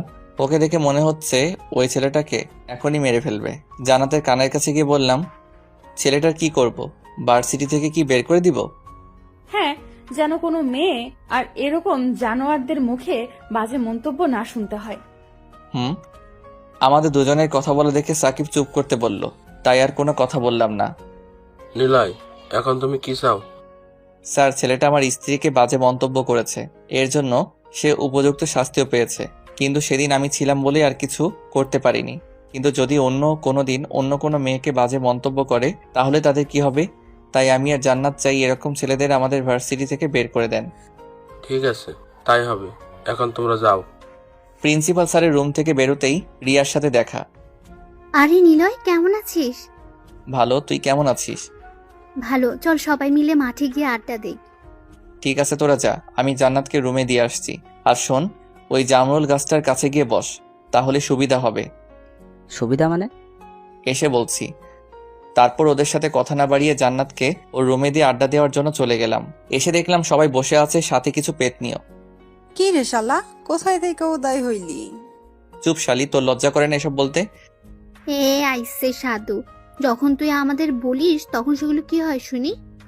এই তোরা চুপ করবি? আর নিলয়, তুই আগে বল, এখানে বসে আমাদের কি সুবিধা? আরে তোদের না, শুধু আমার। মানে? মানে হলো ওই যে দেখছি রুমটা, ওইটা হচ্ছে জান্নাতদের। আর এখানে বসেছি এই জন্যই যেন জান্নাতের রুমটা দেখতে পারি। তাই বল। তারপর সবাই মিলে অনেক আনন্দ করে রুমে চলে এলাম। তারপর সবগুলো ক্লাস করার পর বাইরে জান্নাতের জন্য অপেক্ষা করতে লাগলাম। কিছুক্ষণ পর জান্নাত এলো, কিন্তু জান্নাতকে দেখে মনে হচ্ছে অনেক রেগে আছে। মনে মনে ভাবলাম হয়তো স্যার বকা দিয়েছে। ভালোই হয়েছে, ভার্সিটি আসার শখ মিটে গেছে। কাল থেকে তো আর ভার্সিটি আসবে না, ভালোই হয়েছে।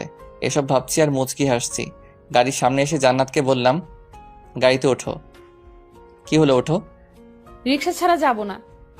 জান্নাতের কথাগুলো শুনে মনটাই চাইতেছে ধরে একটা আছাড় মারি। নিজেকে স্বাভাবিক করে বললাম, রিক্সায় না গেলে হয় না?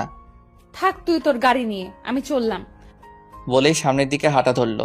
কি আর করা, ড্রাইভারকে ফোন দিয়ে বললাম ভার্সিটি থেকে যেন গাড়িটা নিয়ে যায়। কথা বলতে বলতে দেখলাম জান্নাত একটা রিক্সায় উঠে পড়েছে। দৌড়ে রিক্সার কাছে গেলাম। যখনই উঠতে যাব তখনই জান্নাত ধাক্কা দিয়ে সরিয়ে দিল। যা বাবা, এখন আবার কি করলাম? আরে এখন আবার এমন করছো কেন? তুই তোর গাড়ি নিয়ে বাসায় যা, এখানে কি করতে আসছস? যা ভাগ এখান থেকে। এই, তুমি আমাকে তুই করে বলছো কেন? আমার মুখ আমি বলতে পারি। জান্নাতের কথা শেষ হতে আমি রিক্সায় উঠে বসলাম। তারপর রিক্সাওয়ালা মামাকে বললাম চালাতে। এখন বলো তুমি রাগ করছো কেন? কি হলো বলো। খবরদার আমাকে স্পর্শ করবি না। ঠিক আছে, আমি তাহলে নেমে যাচ্ছি। একদম না, চুপচাপ বসে থাক। তাহলে বলো কি হয়েছে?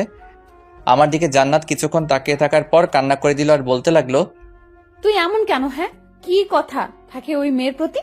কই, আমার সাথে তো কখনো অনেকক্ষণ বসে থাকিস না, আমার সাথে তো কখনো হেসে হেসে কথা বলিস না।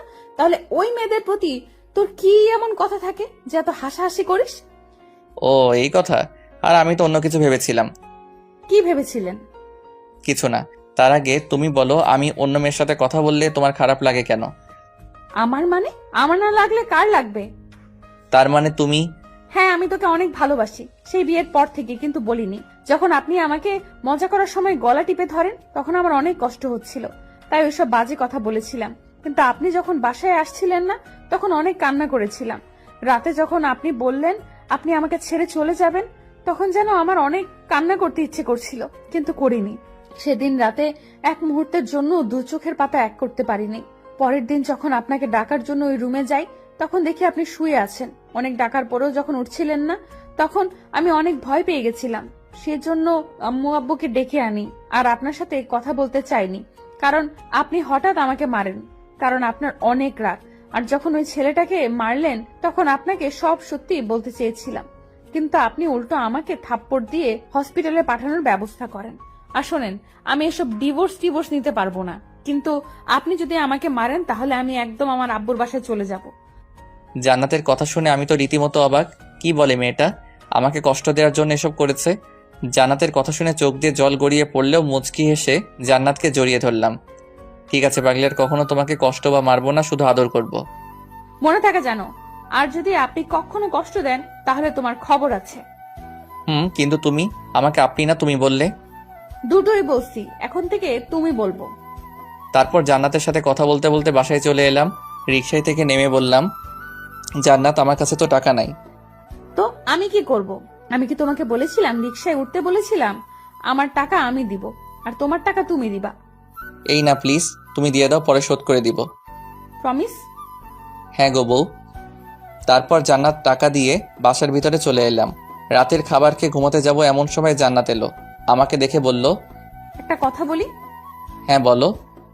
কাল কোথাও ঘুরতে বের হলে কেমন হয়? ভালো, তবে এখন আমার কিছু কথা তোমাকে রাখতে হবে, যদি রাখো তাহলে যাব। ঠিক আছে, বলো। জান্নাতকে কাছে আসতে বলে কিস করতে লাগলাম। প্রথমে জান্নাত ছাড়াতে চাইলেও পরে আর বারণ করার চেষ্টা করেনি। দুজনে চলে গেলাম ভালোবাসার এক অচিন সমুদ্রে। তারপর জান্নাতের কপালে একটা ভালোবাসার পরশ এঁকে দিয়ে ঘুমিয়ে পড়লাম। পরের দিন ঘুম থেকে উঠে দেখি জান্নাত এখনো শুয়ে আছে। এই ফাঁকে জান্নাতের মলিন গালটাতে একটা কিস করলাম। আমি গালে হাত দিয়ে বসে আছি। জান্নাত কিছু না বলে আমার কোলে বসে লিপ কিস করতে লাগলো, কিন্তু হঠাৎ করে আমাকে ধাক্কা দিয়ে বিছানায় ফেলে দিয়ে বাথরুমে চলে গেল। কিছুক্ষণ পর জান্নাত ফ্রেশ হয়ে রুমে এলো। যাও ফ্রেশ হয়ে নাও। হ্যাঁ, কিন্তু তুমি চলে গেলে কেন? এত রোম্যান্স ভালো না বাবু, এখন যাও। তারপর আমিও ফ্রেশ হয়ে রুমে আসলাম। বিছানায় রাখা ড্রেসটা পরে নিলাম। ড্রেস পরে নিচে আসলাম, দেখলাম আব্বু আম্মু আর জান্নাত বসে আছে। জান্নাত আব্বু আম্মুর সাথে অনেক হেসে কথা বলছিল। এটা দেখে অনেক রাগ হলো। আমাকে ড্রেস পরতে সাহায্য করলে কি এমন হতো? মনে মনে ঠিক করলাম জান্নাতকে কিভাবে জ্বালানো যায়। কি হলো, দাঁড়িয়ে আছো কেন? না এমনি। জান্নাত একটু রুমে আসো। তারপর আমি রুমে চলে গেলাম। কিছুক্ষণ পর জান্নাত রুমে আসলো। কি হলো, ডাকলে কেন? জান্নাতের কথায় কোনো উত্তর না দিয়ে কোমরে হাত দিয়ে কাছে টেনে আনলাম।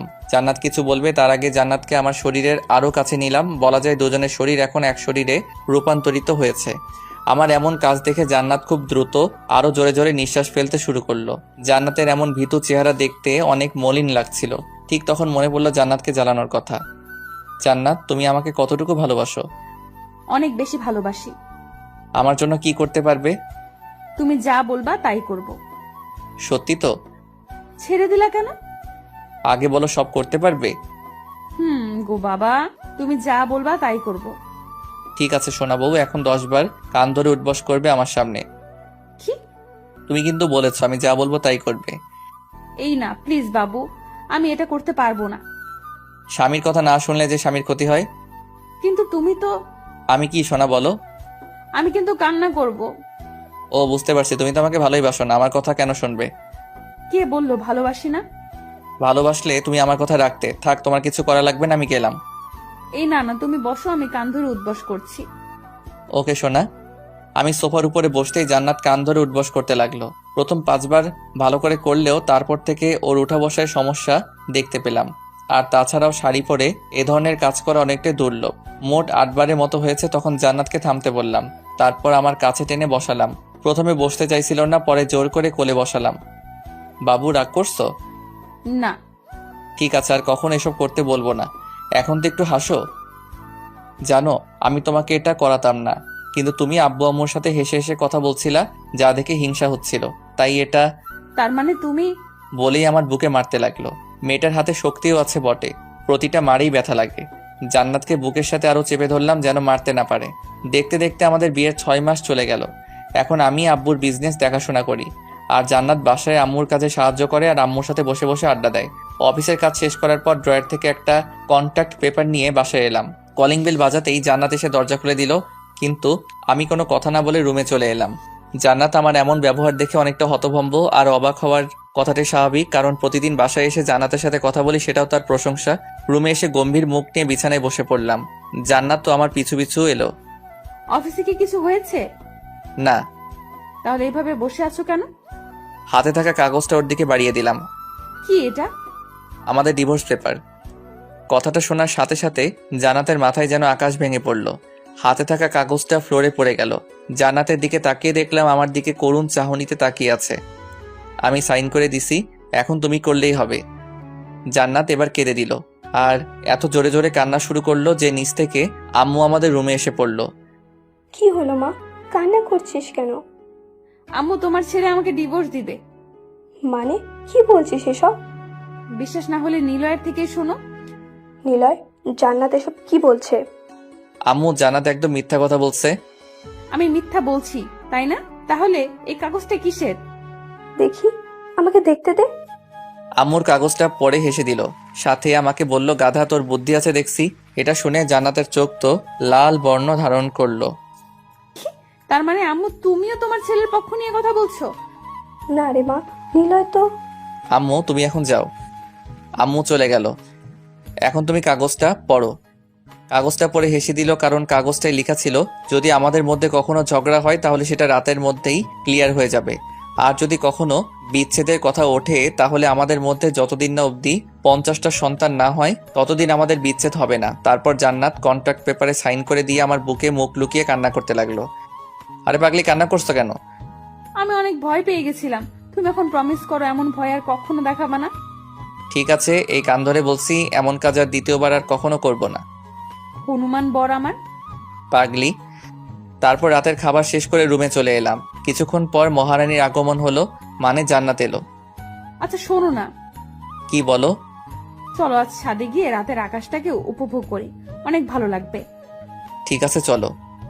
জি না, তুমি আমাকে কোলে করে নিয়ে যাবা। কি? তোমার মতো আটার বস্তাকে কোলে নিয়ে উপরে গেলে আমি একদম উপরে চলে যাব। চুপ গাধাটা, যেটা বলছি সেটা করো। কি আর করা, বউকে কোলে নিয়ে ছাদে উঠতে হলো। ছাদে দোলনা থাকে, দোলনার কাছে গেলাম। আগে জান্নাত দোলনার উপরে বসলো। তুমি আমার কোলে মাথা রেখে শুয়ে পড়ো।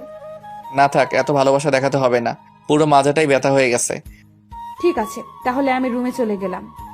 আরে আরে সোনা বউ, কই যাও? আমি তো শুধু মজা করছিলাম। তুমি বসো আর আমায় আদেশ করো, আর সেগুলো আমি পালন করি, ঠিক আছে? পাগল। আর তুমি আমার পাগলি। হনুমান একটা। তুমি যেসব বলো, তোমার লজ্জা করে না? লজ্জা কিসের? আমার বরকে আমি বলবো, তাতে লজ্জা পাওয়ার কি আছে? দরকার পড়লে আরো কিছু বলবো। তোমার কোনো সমস্যা? না, আমার কি সমস্যা হবে? ঠিক আছে, তাহলে আরো বলছি। ডায়নোসর, কালো বিড়াল, হারামি, গুন্ডা, লুচ্চা, বদমাস। আরো কিছু বলবে তার আগেই জান্নাতের মুখটা বন্ধ করে নিলাম। হাত দিয়ে মুখ চেপে ধরছি যেন আর না বলতে পারে। জান্নাত কিছুক্ষণ চেষ্টা করার পরেও যখন পেরে উঠছিল না, ঠিক সেই সময় হাতে কামড় দেয়। আউচ! কামড় দিলে কেন? 100 বার দিব। তুমি আমার মুখ চেপে ধরে রাখবে আর তোমাকে কিছু বলবো না? এটা কি হয় সোনা? দেখো তো হাত কি হয়ে গেল। ওলি আমার বাবুটে লে। আচ্ছা, কাছে আসো, এখন তোমায় একটু আদর করি। না থাক, আমার আদর লাগবে না। আরে আসো তো আগে।